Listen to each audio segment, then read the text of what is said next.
No, gloria a Dios, hermano, Dios le había respondido, usted eso ahí.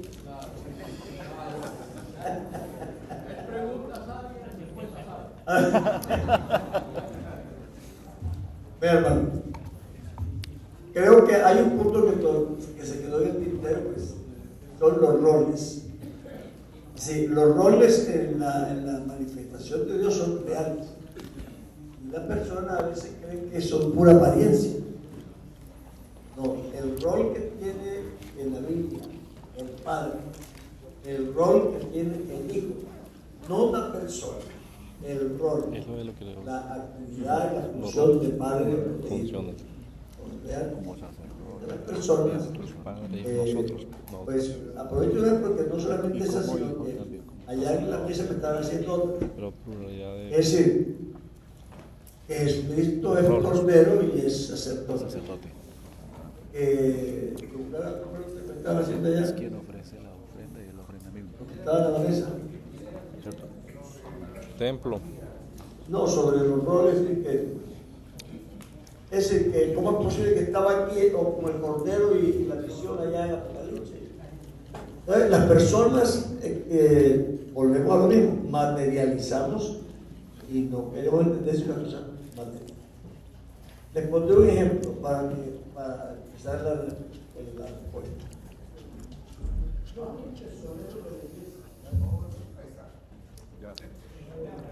¿La acabó?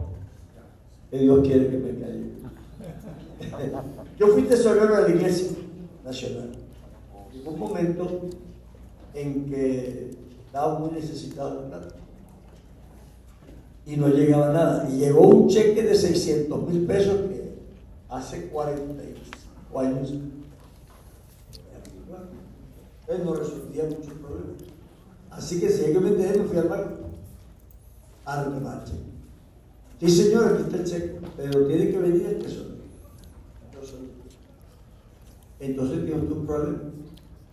Tiene que ir a la gobernación. ¿Sí me están oyendo? Sí.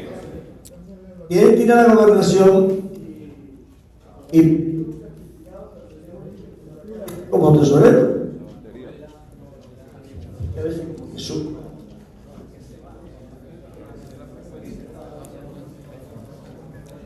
Bueno. Que es de Trinitario. Entonces, yo dije, tenemos un problema porque necesitamos dinero urgentemente y eso se tarda como 10 a 15 días en una solución. Llamaron al gerente y yo dije, hagamos una cosa. Vaya a la oficina, escribe una carta y diga, yo, Álvaro Torres, tesorero de Viceprocuraduría, por mí, tal, autorizo al señor Álvaro Torres, persona natural con cédula, tal, a recoger el cheque por tanta cantidad. Y fui y me lo pagaron. ¿Usted se autorizó? No. El tesorero autorizó a una persona natural. Es una cosa real, legal. Es decir, que no es que me lo inventé o que hicimos un chanchullo.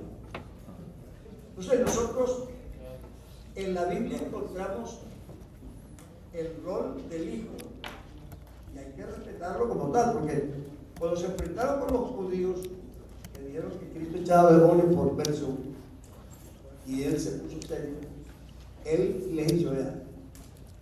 Me la tengo bien ganada por presentarme con esta pinta de hombre. Me están faltando ustedes.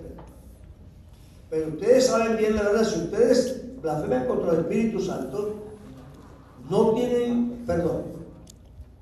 Contra el Hijo lo acepto porque está de humano.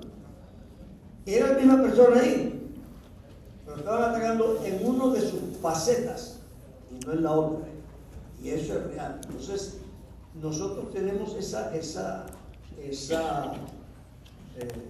dicotomía en la Biblia, en el cordero y el cuando Jesús oraba, a quien oraba, cuando se bautizó, que la voz que salió, etc. Todas esas cosas son roles reales de Dios que funcionan y no son una ilusión, son un juego de palabras, son reales. Cristo como hijo podía padecer una cosa que como padre no podía padecer, o podía hacer cosas que no podía hacer como padre o viceversa. porque como hijo podía ser humano y portarse como humano y hacer como humano.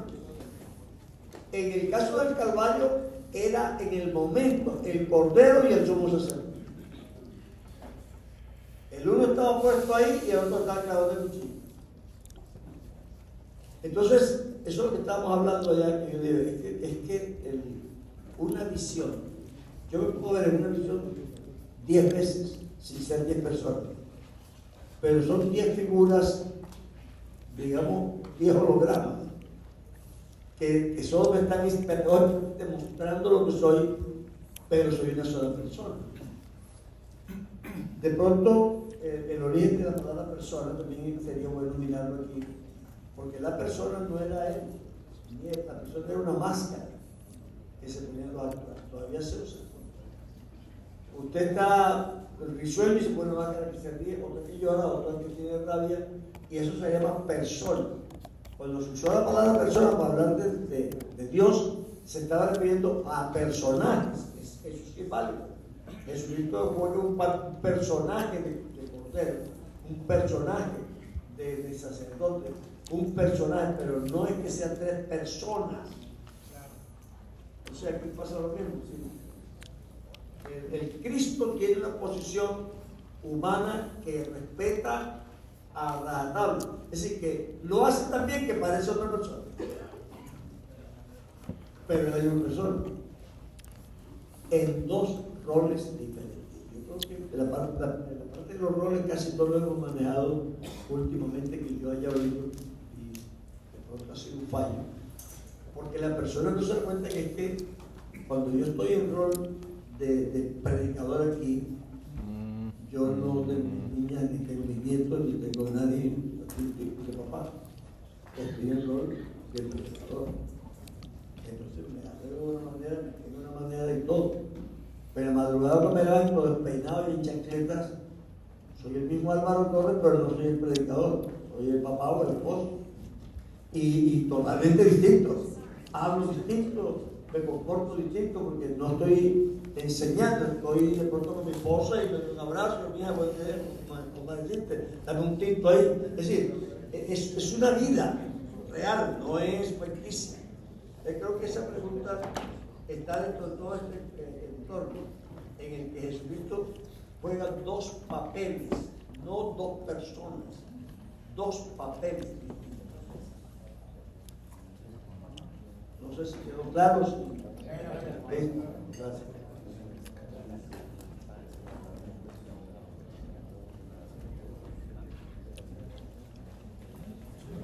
No sé qué pasó, gracias a Dios. Qué bendición.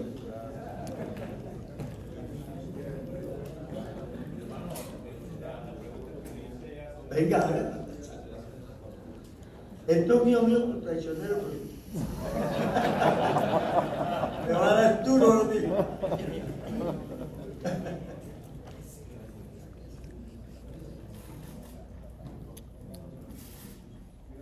Es que a raíz de lo que estamos hablando de la unicidad y de, pues que nosotros no creemos en la unicidad, creemos en las personas.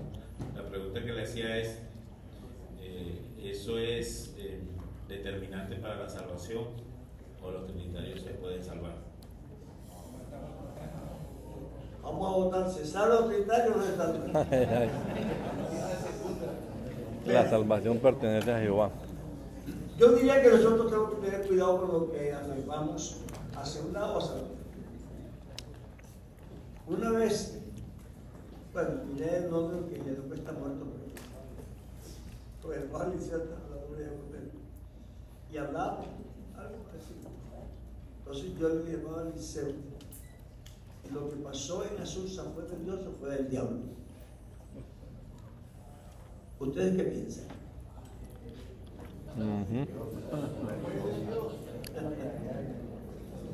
¿Fue de Dios o fue del diablo? Eso claro, ¿verdad? Pero no había unicitarios.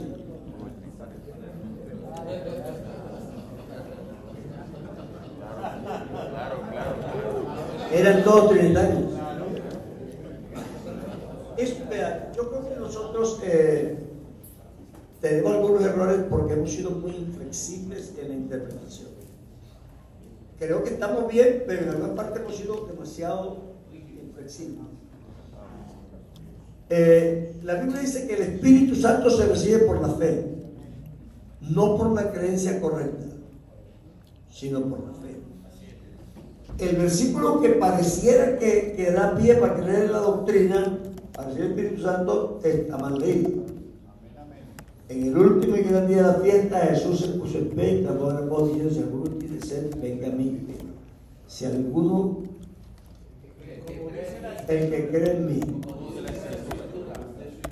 Entonces la persona cree que cree en mí, como dice la Escritura, se refiere a que es doctrinalmente, pero no es doctrinalmente. El que cree en mí, coma. Como dice la Escritura, coma. Esa frase que está en como usted la puede quitar y no varía el significado. El que cree en mí, de su interior correrán ríos de agua viva. Eso dice la Escritura. Entonces, no es que la persona para recibir el Espíritu Santo tenga que haber conocido toda la doctrina, porque si no, ninguno de nosotros hubiera recibido. Porque en el momento en que recibimos todo el Espíritu Santo, no conocíamos toda la doctrina. Todavía estamos haciendo preguntas sobre la doctrina. Ya estamos pasando. Entonces no hubiéramos recibido nada. Entonces, cualquier persona, en un momento dado, puede recibir el Espíritu Santo. Alguien piensa que una persona recién llegada, que no, pues no puede recibir. ¿Por qué? Porque en cuánto tiempo se arrepiente una persona.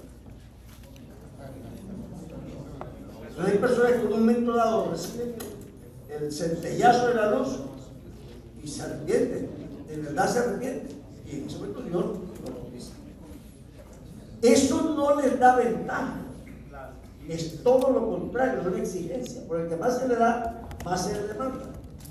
Yo no puedo responder por los criterios ni para bien ni para mal, pero si alguno recibe el Espíritu Santo y no se deja guiar a toda la verdad, le va a tocar responder ante el trono. ¿Me entiendes? Otro puede ser que nunca recibió esa revelación, porque no todos los trinitarios, de otras cosas, reciben el bautismo del Espíritu Santo. Y hay trinitarios que ni siquiera son trinitarios. Si uno habla con ellos y la explicación que dan no es trinitaria, porque es que ser trinitario es difícil. Yo tenía una profesora que era cantante mundial, muy buena cantante. Bueno, ¿te recuerdas la diferencia? Taylor, de la universidad. Yo creo así. Yo no creo que hay tres árboles allá en el cielo. Hay un solo árbol, cuando mucho con tres ramas. Así que ella no concebía de dioses. Entonces, decir trinitario, a la bulla de los cocos, ni para bien ni para mal. Usted haga lo que hemos hecho todos. Yo estaba viendo una obra en Valencia, agachado dando el cemento, y después alguien se paró ahí. Digo, ¿quién es el pastor de esta congregación? Yo levanté la cabeza y dije, voy a aconsejarle que se vaya de aquí. Y me voy parando, hermano. Y yo digo, ¿cómo? Y yo, hermano, no sé quién es usted. Yo estoy orando y está buscando a Dios y encontré este local. Y de aquí no me voy a ir. Lo que claro, no sabe que usted estaba allí tampoco. Pero vamos a hablar con sinceridad. Nunca voy a ir yo a su puerta, a su iglesia, a repartir tratados, a sacar personas. Nunca voy a hacer eso. Le pido que usted no haga lo mismo, no lo haga aquí. No predicaré en contra suya, porque tengo un mensaje que predicar y no es contra suya. Haga usted lo mismo allá. Digo, y tercero, le voy a prometer una cosa, y le voy a aconsejar. Si usted sale por estas calles y llega a una casa y se encuentra un creyente de esta iglesia, trate de convencerlo a la Trinidad, porque si yo me encuentro uno suyo, yo voy a intentar.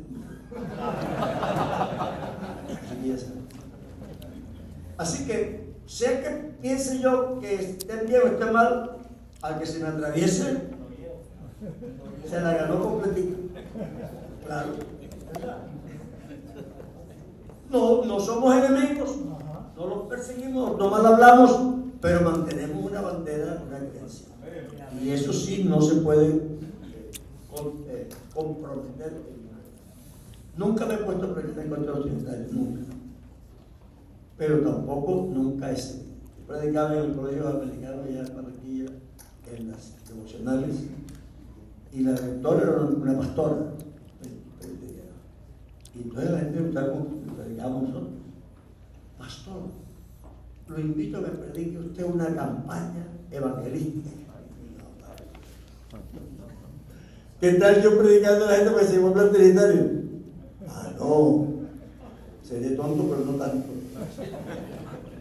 Nosotros tenemos una verdad y somos amigos y todo, y tolerantes, pero es que no hay que ser peleoneros para mantenerse en el sitio que cada quien tiene, que Dios nos ha dado. Y al que hay que decirle, usted está equivocado y ya está, sin pelea.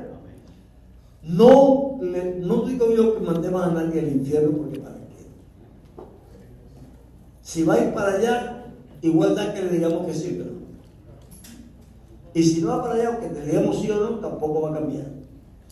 Pero nosotros somos luz y tenemos la responsabilidad de predicar la verdad al que sea, que hagamos eso. Si hay un trinitario que es sincero y que nos escucha, vendrá por acá. Creo que eso sería la posición más noble. Pero la calle es un tropiezo.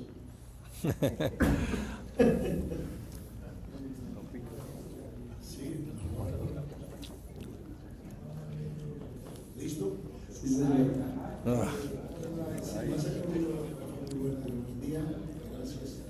Usted dijo que Dios es inmutable. Más antiguo que no te. Estoy viejito ya. Bueno, le doy gracias por la enseñanza, la parece muy buena. Y en ella usted dijo que Dios es inmutable, pero no en su forma de manifestarse. O sea que sí puede mutar en la forma de manifestarse. Entonces, la pregunta es: Colosenses dice que en él habita corporalmente toda la plenitud de la deidad. ¿Podemos decir, o rinde con la realidad, decir que Cristo es 100% hombre y 100% Dios? Sí, no, 100%. Está bien decirlo. Es que no hay manera de que sea medio Dios. Dios nunca es medio. Siempre es completo. Es que vean, la presencia de Dios es la presencia de Dios. No hay porción, Dios es indivisible, es simple, se llama, teológicamente es una sustancia simple, no se puede dividir. Así que donde Dios está todo Dios. No puede ser que Cristo tiene un pedacito de Dios o un peito más grande, más grande, no. Podemos decir entonces que en su rol como Dios, como hombre, era donde le daba sed, le daba hambre, se cansaba. Total. Y mirándolo en su rol como Dios, entonces multiplicaba la comida. Todo. Gracias. Dios no cambia nunca. ¿Alguien más? Siga, hermano, por favor.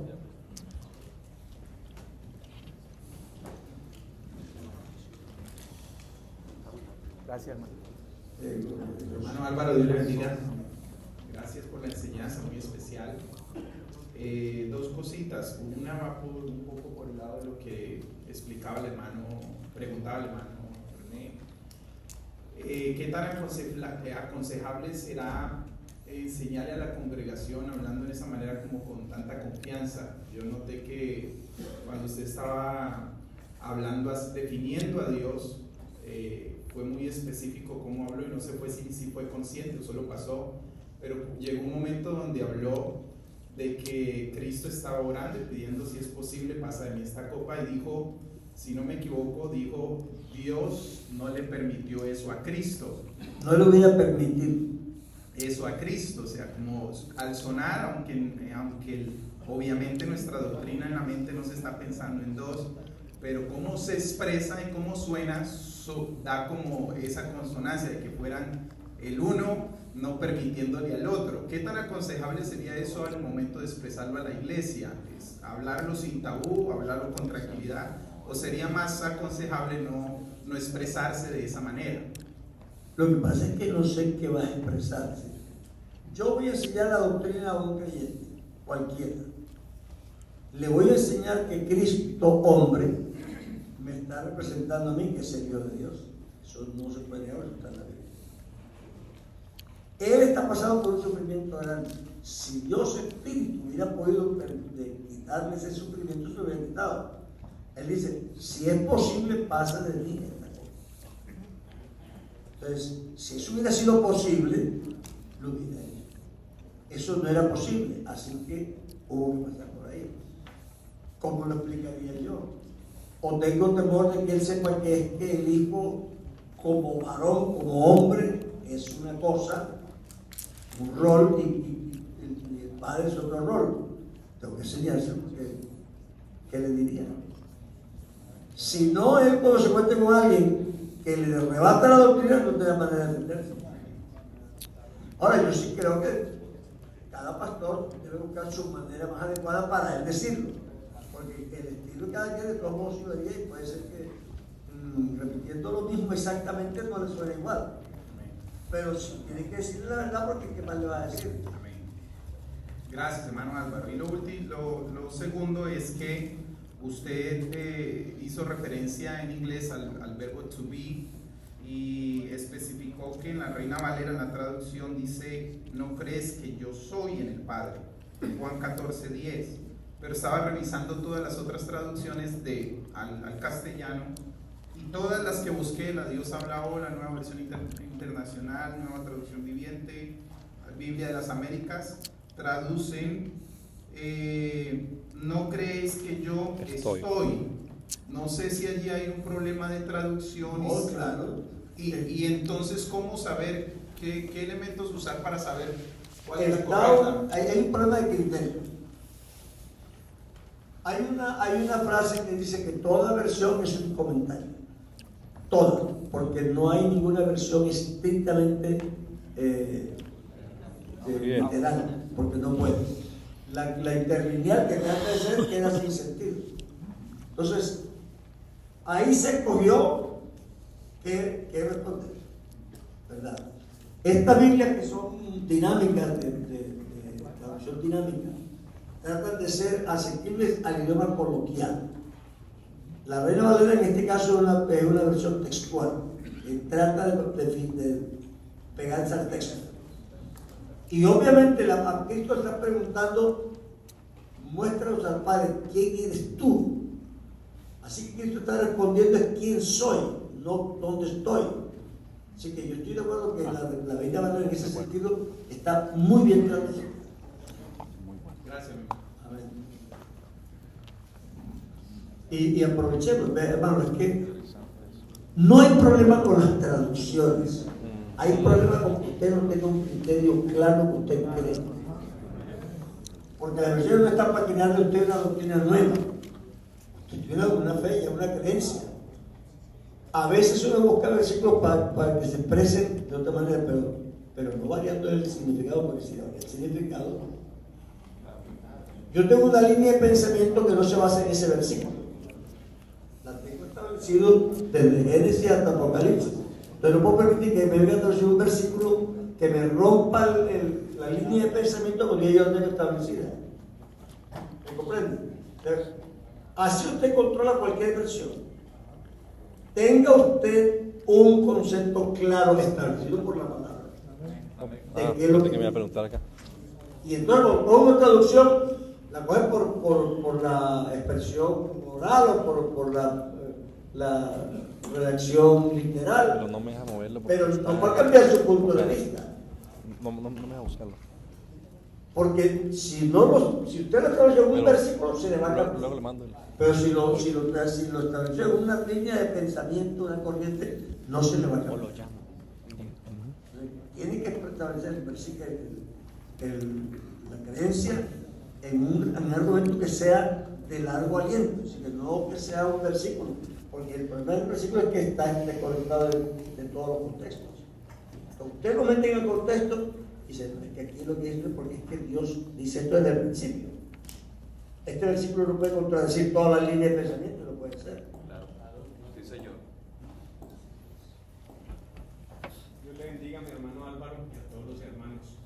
Mi hermano Álvaro, tratando de unificar criterios como iglesia, ¿cómo podemos manejar el texto de Mateo 28:19 de una manera, a la hora de explicárselo a alguien que se lo pregunta muchos plantean que es un texto espurio y otros lo explican entendiendo que el Señor Jesús es el Padre, es el Hijo y también es el Espíritu Santo. ¿Qué recomendación nos da usted a la hora de explicar ese texto?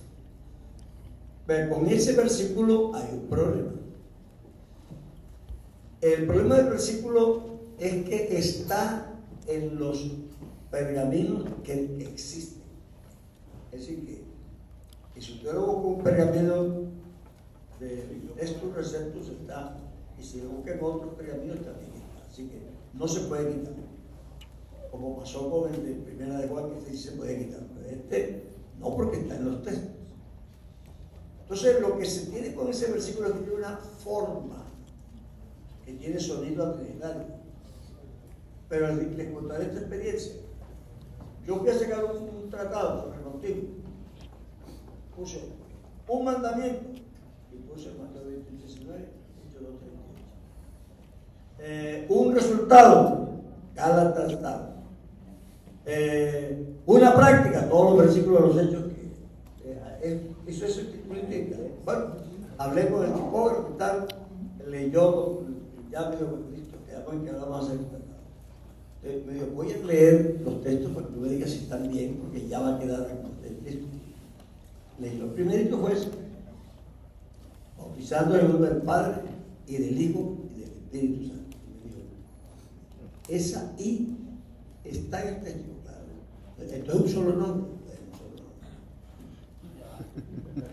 Porque la I es copulativa. Digo, el pastor es el dueño de la botella y del vaso y de la Biblia. ¿Cuántos de ellos hay? Uno. Eso es lo que dice el versículo. Amén. Entonces, la otra discusión ya es ya más teológica, textual, sobre el versículo. ¿Cómo se demuestra que un versículo Copulativa. es del canon? Una, como está citado en la Biblia, en la misma Biblia. Otra, como está citado por los patricios. Entonces, ese versículo, al examinar que es la gran comisión, el único verso que lo tiene así es Mateo 28:19. Así que están todos los teólogos están de acuerdo en que ese versículo está manipulado. No dice una mentira, pero está dicho de una manera que es ambigua. Entonces, esa es la discusión sobre Mateo 28:19, es la realidad. Por ahí tengo yo un trabajito que algunos se llama A la luz de la evidencia. No sé cuántos tienen que eso es Mateo 28:19. Me gusta ese porque ese artículo dice cómo se determina que un texto está en el canon. Lo ayuda a uno también tener ciertas reglas para uno leer los versículos. Pero ese versículo no se encuentra en la Gran Comisión en ninguna parte. Que se predicase en su nombre el arrepentimiento y el perdón de pecados. Y en todas partes que aparece, el único que dice así es ese. Entonces los técnicos dicen, no es original como está, pero se puede quitar porque está en los textos. A menos que se encontrara en algunos pergaminos más antiguos que diera que no está. Pero los escritores de la época tampoco lo citaron así.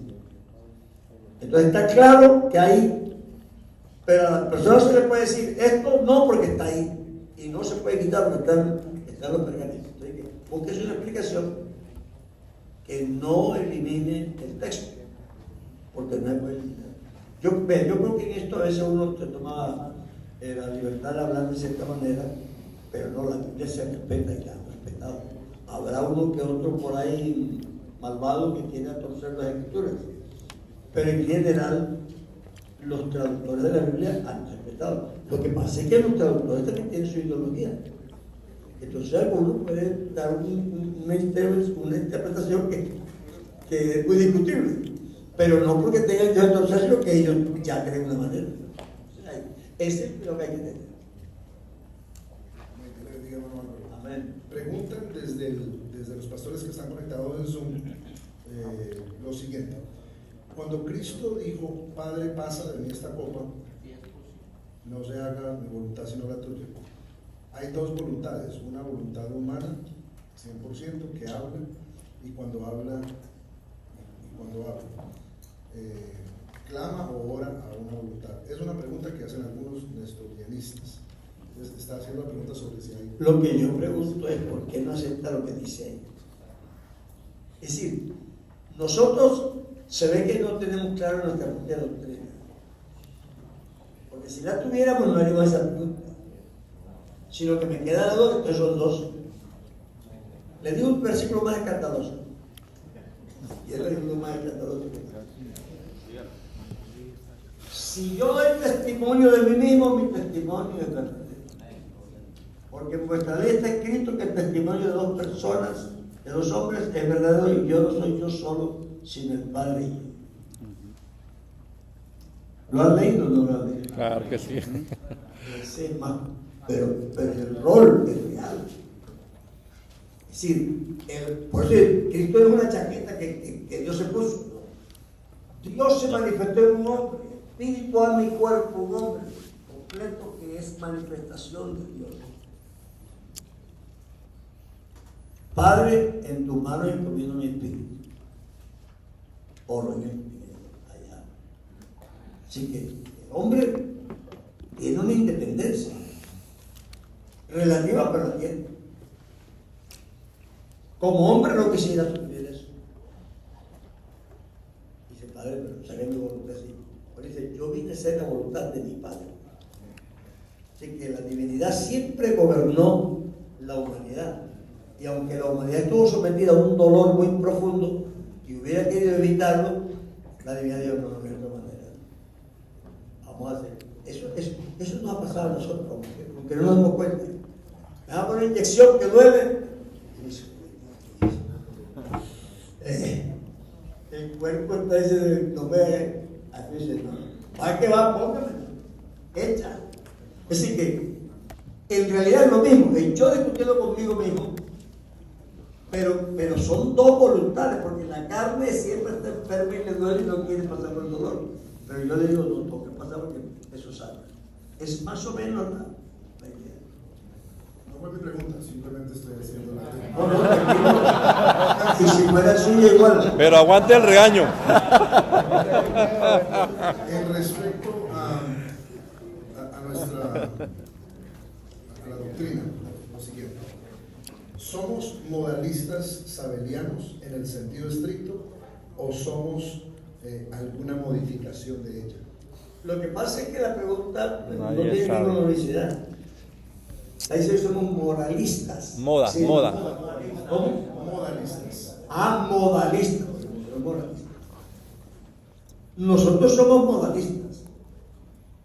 Lo que pasa es que no podemos ser sabelianistas Que no sabemos a la quién tabla, será. porque es que el sabelianismo tenía, No. como todas las ideas, siempre tiene su variante.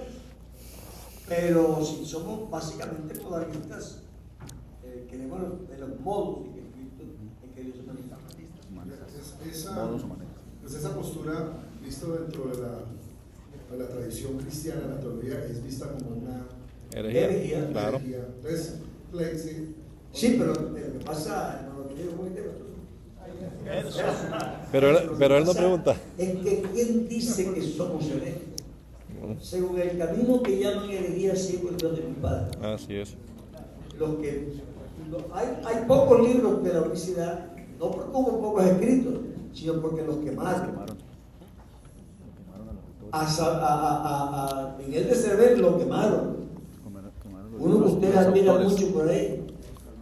El señor Calvino no era tan santo como dice. Mandó a quemar a Miguel de Cervel. Así Bueno. que muy consagrado sería.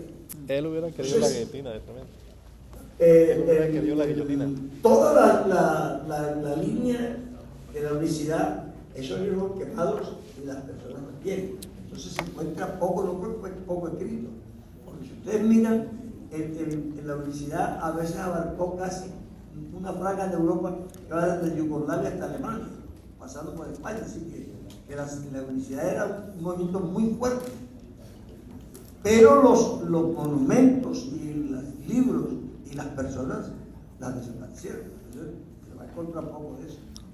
Estas son las participaciones de... Amén, gracias. Gracias.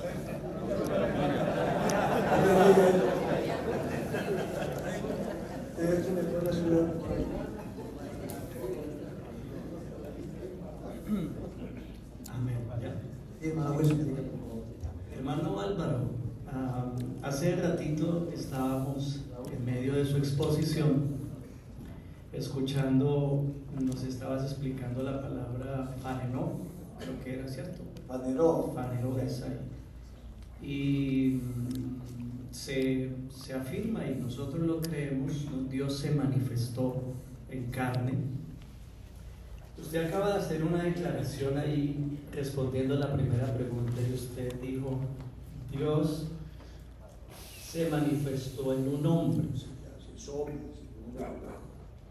Ok, yo oí y estoy grabando que dijiste, Dios se manifestó en un hombre. Entonces mi pregunta es, entendiendo esa completa identificación de Cristo con el hombre tiene un alma por la que uno predica que, pues para que se salve, ¿cierto? Esa alma. Cristo en su humanidad tenía alma como la tiene el hombre. Mi alma está triste hasta la muerte. Como la tiene el hombre. Y la Biblia dice, mi alma está, no dice que sea diferente a cualquier hombre, dice, mi alma está triste hasta la muerte.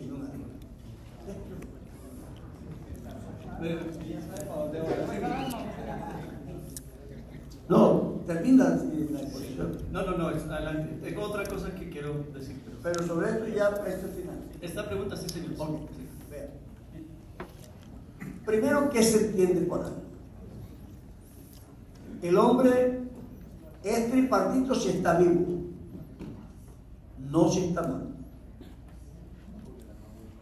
Cuando el polvo vuelve al polvo, ¿y qué vuelve Dios que lo dio? ¿Y el alma? No hay alma. Entonces el hombre es tripartito mientras está vivo, porque el alma es la unión del cuerpo y el espíritu y lo convierte en un área de sentimientos, de pasiones, de razonamientos. Eso no es un ser real, pero sí es real en el sentido que se produce cuando se dio la respuesta. Tomemos el café. Si tienes café negro, tienes café. Si tienes leche, tienes leche. Pero si tienes café con leche, no tienes café con leche. Esa es una sustancia nueva. Porque esas sustancias se mezclan y se convierten en una tercera. Si las vuelvo a separar, me queda café y leche y la tercera desaparece. O sea, el hombre tiene alma porque la unión del cuerpo y el espíritu provoca el alma. Fue el hombre un alma viviente cuando Dios sopló el espíritu de él en el muñeco de barro. Entonces, ahora hay figuras literarias en las que se representa un valor por otro. Entraron 72 almas, pero no fueron 72 almas, fueron personas completas.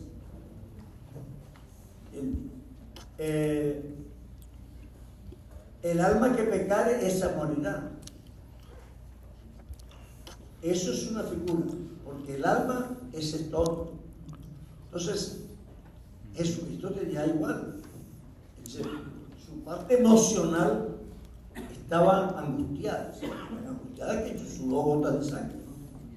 Dice, mi alma está triste hasta la muerte. Así que lo que era su parte emocional estaba muy tensa al punto que derramó gotas de sangre. Eso es, si Cristo no sufrió eso, entonces los gnósticos tenían razón. De nosotros creo que tenemos el temor de que eso sea real y que ustedes son dos. Nunca tendrás dos, porque la Trinidad lo que enseña son dos personas divinas, no una humana y una divina, sino dos personas divinas. Y eso nunca la Biblia lo menciona en ninguna parte, ni dos ni tres. Amén. Entonces, solo ya para como una manera personal de conclusión a lo que hemos estado oyendo esta mañana, la Trinidad de Dios como doctrina y como intenta presentar a Dios es sustancialmente imposible. Ya voy a decir por qué pienso así. Esencialmente falsa y contradictoria y operacionalmente improcedente. Permíteme decir eso. Sustancialmente imposible porque Dios es espíritu. La Biblia dice que hay solo un espíritu. Y el espíritu no es una parte de Dios, sino que Dios es espíritu. Bien. Entonces, la Biblia tampoco enseña la división de Dios ni de su espíritu. Por eso creo que es sustancialmente imposible. Y al ser espíritu no es material, no es materia. Es esencialmente falsa y contradictoria porque concebir a Dios compuesto divinamente de tres llevaría a la gente casi obligatoriamente a pensar en tres dioses. En tres dioses, que es lo que uno... Exactamente, eso pienso. Y en la mente de ese creyente o el que cree así siempre verá tres seres divinos, casi indefectiblemente. Y es operacionalmente improcedente porque un ser divino no puede ser enviado, no se desplaza, no va ni viene. Y porque Dios en su esencia espiritual lo llena todo, Dios no va, Dios no llega, Dios no viene. Mas fue el Hijo, la manifestación de Dios, quien vino, nació, murió y resucitó. Entonces, por eso teológicamente la Trinidad es una mentira. Eso está bien. ¿Lo ves teólogo? Amén. Gracias, hermano Álvaro, Dios le bendiga. Hermano Álvaro, yo tenía una pregunta. Es que en Mateo 16, 18 dice, hablando de quién dice los hombres, ¿no? En el contexto.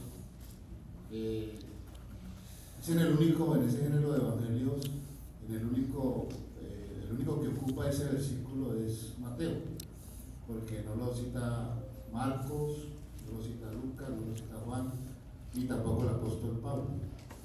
Entonces, yo quería preguntarle... Sí, pero ¿qué versículo? El versículo donde dice, Mateo 16, 18, donde dice sobre esa confesión edificaré, como propiedad, ¿no? Como, hablando de, no sé si de la institución. Me va a referir a la edificación. Sí, a la edificación, exacto. Entonces quería que, porque pues, al ser un versículo tan importante, no se repite en ningún otro, ni en Marcos, ni en Lucas. Entonces quería preguntarle a qué se refiere o por qué solamente lo ocupa Mateo. Bueno, el por qué hay que preguntárselo al Señor. Yo no escribí la Biblia. Pero el versículo está claro, es decir, le preguntaron una cosa, hay cosas que se aparecen en los tres evangelios, que hay cosas que aparecen en uno solo o en dos. Me figuro que dependiendo del propósito del libro, ¿no? y del desarrollo del argumento.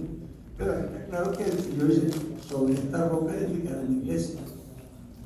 Y aunque, es decir, aunque está solamente esa expresión ahí, cuando el Señor habla de la casa sobre la roca, esa casa sobre la roca es la palabra, no Cristo.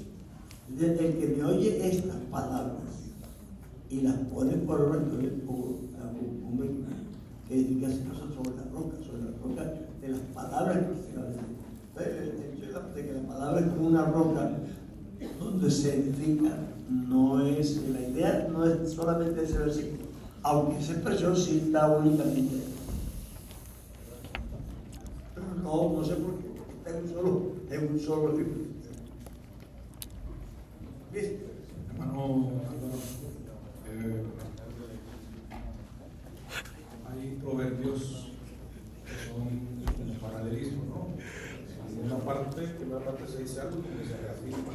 En otras palabras, más preguntas del público. En el caso de 1 Corintios, capítulo 8, verso 6, Pablo dice lo siguiente: para nosotros, sin embargo, solo hay un Dios, el Padre, del cual proceden todas las cosas, y nosotros somos para Él.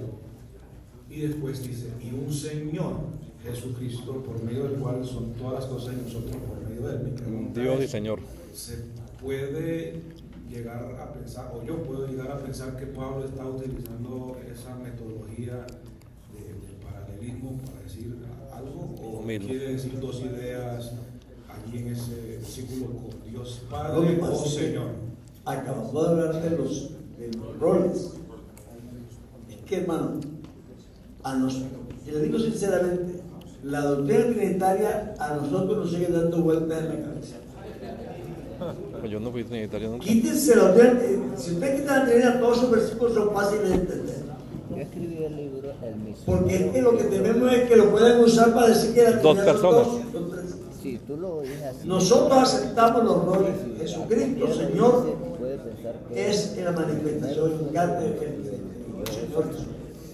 Y eso, todas las epístolas en su Al rol de misionero y la persona de Elvis. Eso no tiene ningún problema. Lo malo es que yo tenga la inquietud, y si son tres, y si de pronto son tres, entonces ya. Definen que ustedes creen en uno solo que se manifestó en carne y que hay un rol que se llama el Hijo de Dios que es verdadero. Ese versículo yo lo uso para probar la universidad. Ese que es. ¿Entiendes? Para nosotros, sin embargo, solo hay un Dios, el Padre. Y un Señor. Y un Señor, Jesucristo. Si Jesucristo es Dios de alguna manera, tiene que ser el Padre. Y que te Porque no conozcan hay a ti. sino un Dios, el Padre. Que te conozcan a Si ti. Cristo, El único. Y a en Jesucristo. cuanto Dios, por ejemplo, la presidencia, tuvo que ser Padre, porque no creemos ni en Dios eterno. de la manifestación y Es el Padre yo eterno. tampoco le puedo ver problema a eso. Entonces, es decir, una vez que uno tiene claro eso no tiene ningún problema. Sí, la pregunta es si yo, como enseño la Biblia, ¿no? Yo puedo concebir esas palabras, esa forma de hablar de Pablo como si fuera un paralelismo. O sea, que en la primera línea se dice Dios Padre y en la segunda línea lo dice de otra forma, pero de otra manera. O sea, que Señor. todo el contenido del texto va dirigido al mismo tema. Sí, claro, pero a lo que me refiero es que de todos modos, usted sí tiene Dios el Padre y Cristo el Señor, y no tengan miedo de eso. No eviten, porque en la oración, la bendición esa trinitaria que parece trinitaria en la Biblia, Dios le hizo Señor y entonces Cristo. la gente tiene miedo de ese versículo. Dios le hizo Señor y Cristo. Eso quiere decir que nosotros tenemos alguna duda sobre, de pronto se me cae la doctrina, o se nos va, está clarita, pero sí se puede hacer eso.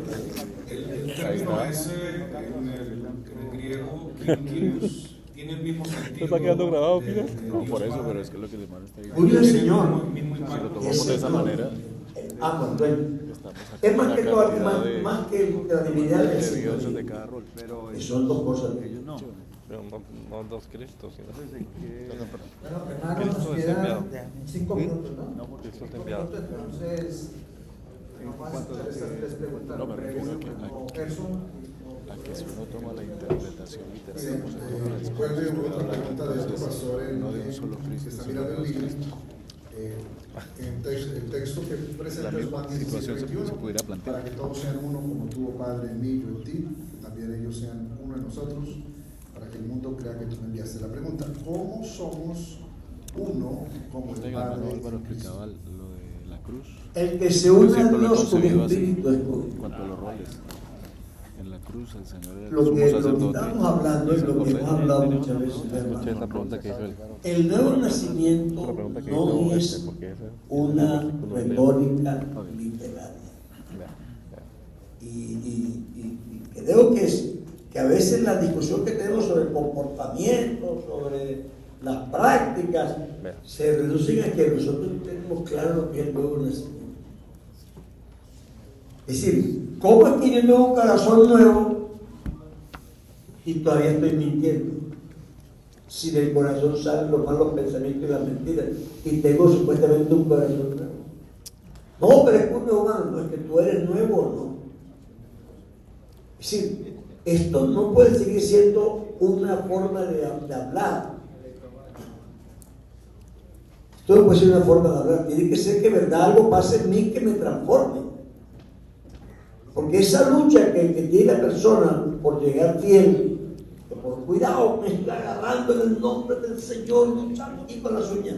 Yo no me estoy agarrando las uñas. El Dios mío me va a guardar hasta el día de su herida, dice Judas. Él es el que produce así el querer como el hacer por su buena voluntad. Él hace en mí lo que es agradable delante de él, pero tiene que ser que yo estoy sujeto a él, porque si no, él cómo hace actuar en mí. Si soy un rebelde, no, él no hace nada, lo hago yo. Por eso tengo el problema. Yo creo que es importante que nosotros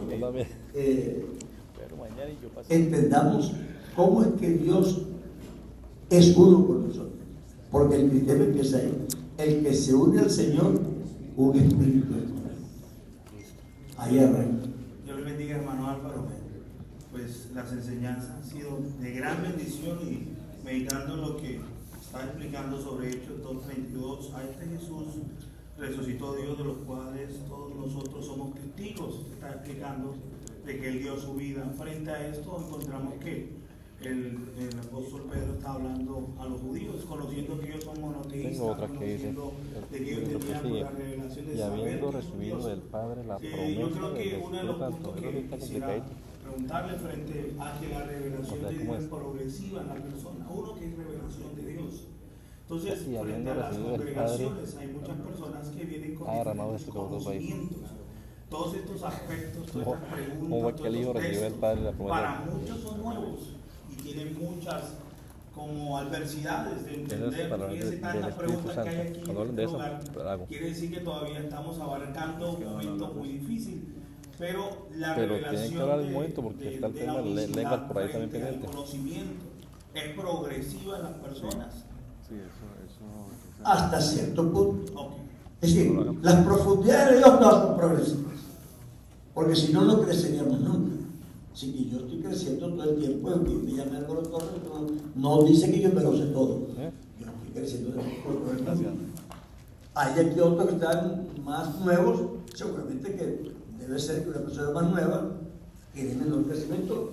Pudiera ser que sea un destacado y tenga un crecimiento muy grande. Pero hermano, en eso sí creo que este tipo de reuniones es lo que procura. Que ustedes salgan de aquí para hablar una misma cosa. Porque si vamos a estar aquí y vamos a seguir enseñando cosas, hemos perdido el tiempo. ¿Verdad? Sáquenle tiempo a sus creyentes, explíquenle bien la unicidad, como que no tenga prisa. O dicen, hay gente que viene de los testigos de Jehová, hay gente que viene de los mormones, hay gente y hay que enderezarlo.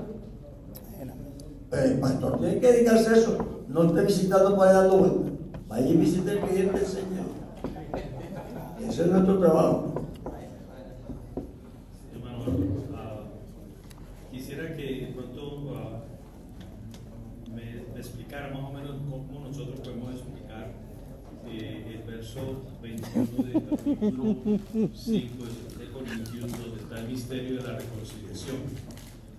El verso 21 dice: al que no conoció pecado, por nosotros lo hizo pecado, para que nosotros fuésemos hechos justicia de Dios. Está enseguida el que él leyó. ¿Cuál es el problema? Hechos 2:33, 2. Así que tú crees que se convirtió en pecado. No, el versículo no dice, lo dice en el sentido de convertir el pecado como en el caso del verbo y Dios. No es el mismo texto. Lo hizo en el sentido que se identificó con el pecado nuestro, por tal otro nos identificamos con él, la justicia de Dios. Es que yo recibí una corrección del hermano Eliseo antes de morir. Uy, Dios mío. Sí. Él estuvo a la congregación. Entonces yo dije esa expresión: el Señor se hizo carne. Y entonces cuando estábamos almorzando, mi librero estaba a corregir una palabra. Y entonces me citó este versículo. Sí, porque en castellano dice se hizo, pero en griego no dice las dos cosas. ¿Me entiendes? Sí. Es decir, es que hermano, aunque no nos guste, tenemos que aceptar que tenemos una traducción. Eso no les moleste, es que eso es así.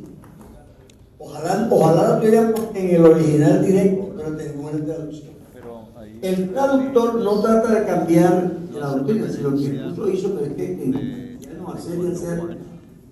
se puede también entender de manera. No, porque dice exaltado por la diestra de Dios. Es que el verbo que se usa y habiendo recibido. No es hacer. No fue después de la resurrección. En cambio acá, no puedo homologar los dos versículos porque en castellano se usa el mismo verbo. Porque no habla de lo mismo. Es decir, no es que se hizo pecado que se convirtió en pecado. Dios nunca puede convertir en pecado. Ni el Hijo de Dios tampoco. Pero Él sí llevó nuestro pecado y se identificó con nuestro pecado. Pero cuando hablen de la promesa del Espíritu Santo. Sí, porque pero eso no tiene que ver con unicidad, realmente.